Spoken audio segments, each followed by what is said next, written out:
Hey everyone, welcome back. Hope you're having a fantastic day so far. So today, on average, payments are going to be going out to certain beneficiaries of Social Security of right around $1,800. We're going to be going over who is going to be eligible to receive these payments, plus some more payments going out in just a couple of days. Also, if you live in one of these 12 states, it's very possible that you might be receiving less of a Social Security benefit than what you would normally be entitled to. We're going to be going over those 12 states and why in those 12 states you'll actually be receiving a little bit less. But before we go ahead and dive into the main content of today's video, if you wouldn't mind helping me out real quickly by just giving this video a like, that just helps out with the good old YouTube algorithm, and also consider subscribing to my channel if you have not already. Okay, so of course this year so far we have seen numerous different ideas coming from both sides of the aisle about Social Security reform.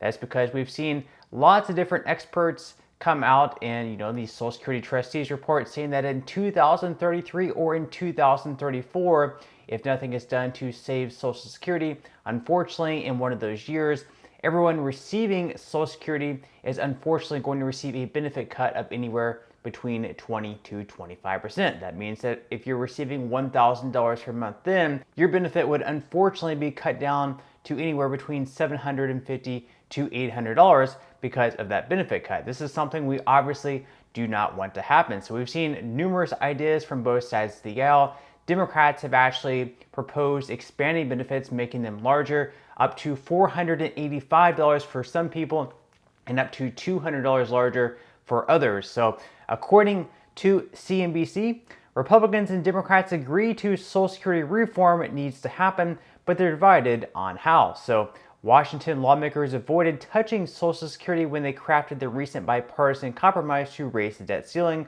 but the program may come under scrutiny as Congress continues to reevaluate federal spending.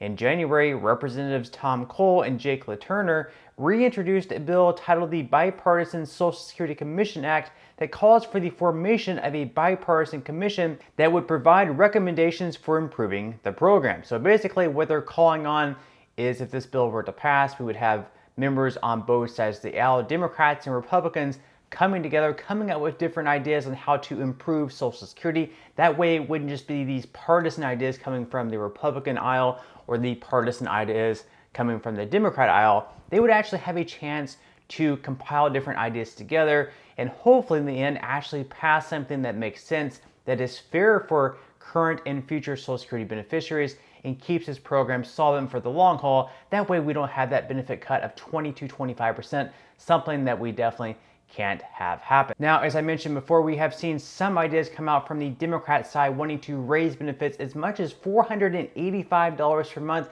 for those currently receiving the special minimum benefit, and they're going to do this by raising taxes on Americans who earn above $250,000 per year. Republicans, on the other hand, have rejected the idea of raising taxes on any Americans at all, and instead what they want to do is raise the full retirement age for those who are going to be reaching, let's say, like the age of 62 in 10 years. So this is pretty much going to be affecting people who are around the age of 52 and younger if their ideas get through, but we will just have to wait and see. And we'll have to wait and see whether or not they get that bipartisan commission set up. Now, in some other news, of course, the Supreme Court did come out with some of their blockbuster decisions yesterday, and it was expected they would actually come out with the decision on the student loan forgiveness. Of course, with that plan, people would be forgiven up to $20,000 of their student loans, and believe it or not, a lot of people who receive Social Security benefits are still trying to knock down those student loans, so this would obviously help them out a good bit. Let's say that if you're receiving $1,800 on average, but you have a student loan payment of $500, well, that's $500 gone from the $1,800 that you're receiving. That's $500 that could perhaps go towards groceries or, anything else. And unfortunately, they're still spending that on their student loans. So this would greatly help out people on Social Security if they are currently paying down student loans. So according to ABC News, blockbuster Supreme Court decision to come on student loans, affirmative action, and more. So the Supreme Court has left this term's blockbuster decision for last, with rulings expected this week on student loans, affirmative action, and more. The justices will hand down their next round of opinions on Thursday at 10 a.m.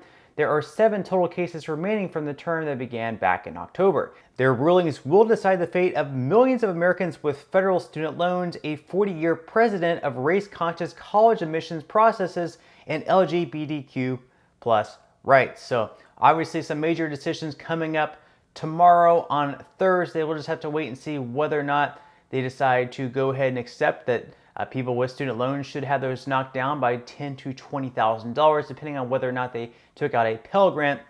Obviously, there are some income restrictions with that, but most people who are currently receiving Social Security who have student loans would have the $10,000 knocked off. So obviously, a very exciting decision coming up on Thursday tomorrow. Let me know in the comment section below what you believe should happen. Should they knock down those student loans, or should they make people who have student loans continue to pay those off? That is going to cost around $500 billion to taxpayers. Now, in some other news, of course, today there are going to be payments going out to certain Social Security beneficiaries.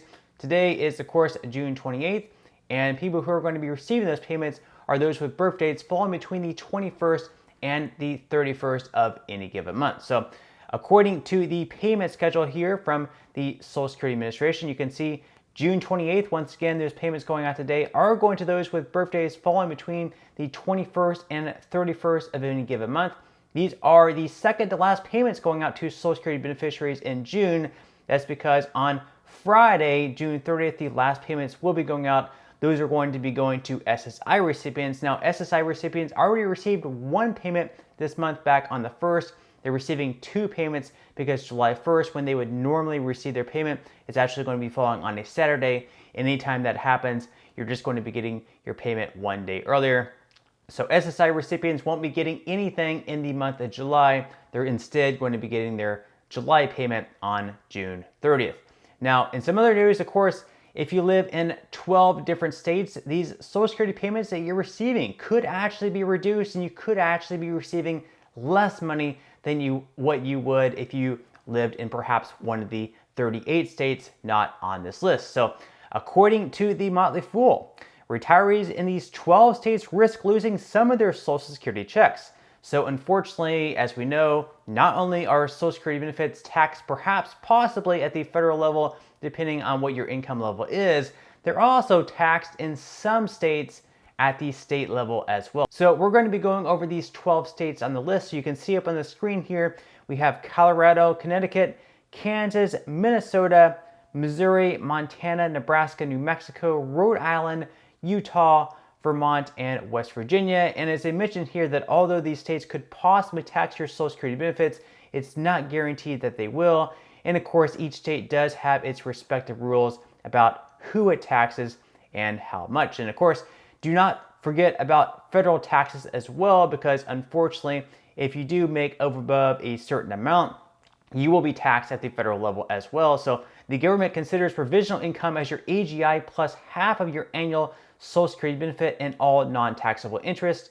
And you can see up on the screen here, we do have the tax bracket here for those receiving Social Security.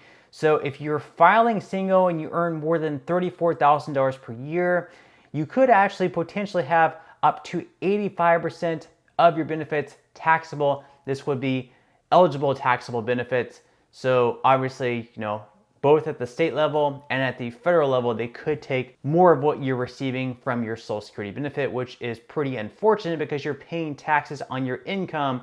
And then whenever you go to receive Social Security benefits, none of that really should be taxed since you're already paying taxes. That's pretty much already your money. Now, there are some bills in Congress which would make it so Social Security benefits could not be taxed.